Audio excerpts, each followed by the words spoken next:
The days when criminals could hide out in sunny southern European climes with no risk of extradition could return after Brexit, a leading MEP has said, as it emerged that Theresa May's plan for an unprecedented security deal with the EU is facing a backlash in Brussels. Claude Moraes, the British Labour MEP who chairs the European Parliament's Justice and Home Affairs Committee, raised the prospect of criminals hiding on the Costa del Crime because of difficulties and delays in agreeing a post-Brexit extradition treaty with the EU. It is not just that we go back to the bad old days of months of delays, which is bad enough, but as a third, non-EU country we could face even more restrictions, Moraes said. The government had made an extraordinary lack of progress in negotiations on a security treaty, he added.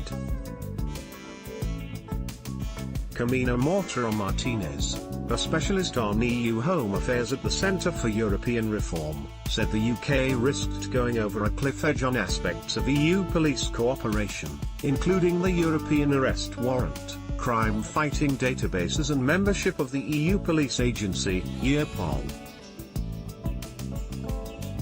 It would be impossible to replicate the European arrest warrant outside the EU, Mortero Martinez said, although she thought the UK could get an extradition treaty similar to that signed by the EU with Norway and Iceland, which took 13 years to negotiate and has shortcomings. In the absence of an extradition deal, the UK can fall back on the 1957 treaty signed under the Council of Europe, the non-EU human rights organization. But extraditions done outside the European arrest warrant are 4 times more costly for the government and can take months of legal wrangling. More than 1,000 fugitives have been extradited to the UK. One recent case resulted in the arrest of one of the UK's most wanted men, Jamie Court, who was detained in Barcelona last Friday by officers investigating drug dealing. The UK has handed over 10,000 suspected criminals to other EU countries since 2004, a figure noted by the Prime Minister as she called on the EU to forego doctrine and ideology and strike a wide-ranging security treaty. British officials say the Brexit implementation period allows enough time to avoid a cliff-edge withdrawal. Extradition is only one part of the UK government's plan for a bespoke treaty on security, which would largely preserve the status quo, as a set of government slides published on Wednesday revealed. There are no insurmountable legal barriers to our proposal, states the document, which spells out government hopes of staying in Europol and a host of pan-European crime-fighting databases including the Schengen Information System, which British police are said to use every day. But Brussels sources insist that the UK cannot enjoy the same access to EU police organisations and databases without being a member state, including taking on EU data protection rules and accepting the remit of the European Court of Justice.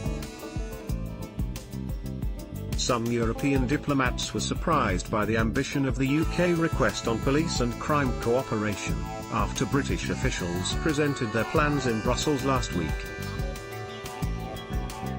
Eyebrows were raised after the UK requested to remain part of the Prüm agreement, which allows sharing of fingerprints, DNA and vehicle registration data. The UK only signed the convention in 2016, after declining to take part in earlier years. As an EU member state, the UK has pioneered an elaborate system allowing it to opt into 40 policy areas but stay out of dozens of others seen as too integrationist, such as a European public prosecutor. Officials say the UK cannot recreate the system of opt-ins once they have taken the ultimate opt-out, Brexit. The British are saying we had a perfect relationship when we could opt into the things we liked and opt out of the things we didn't like, said one senior EU source. We are saying Brexit means Brexit. Some of the instruments go with the legal requirements that member states have. EU officials say the UK cannot get a better deal than other non-EU countries, or member states with different arrangements such as Denmark, which voted in a 2015 referendum to leave Europol. Although Denmark and the EU came up with a way to share data, the Nordic country has no voting rights at the EU police agency. Moraes, who helped negotiate the deal, said Danish Eurosceptics were upset about being excluded from decision-making. There is so much bitterness and they are actually in the European Union. David Davis, the UK's Brexit secretary, said Britain wanted to continue to make a significant contribution to European security after leaving the EU. Our negotiating partners have a choice, he said. They can treat us as a third country according to existing precedents, creating something that falls well short of our existing relationship, or they can take a more adaptable approach in which we jointly deliver the operational capability that we need to tackle the ever-evolving threats to our shared security.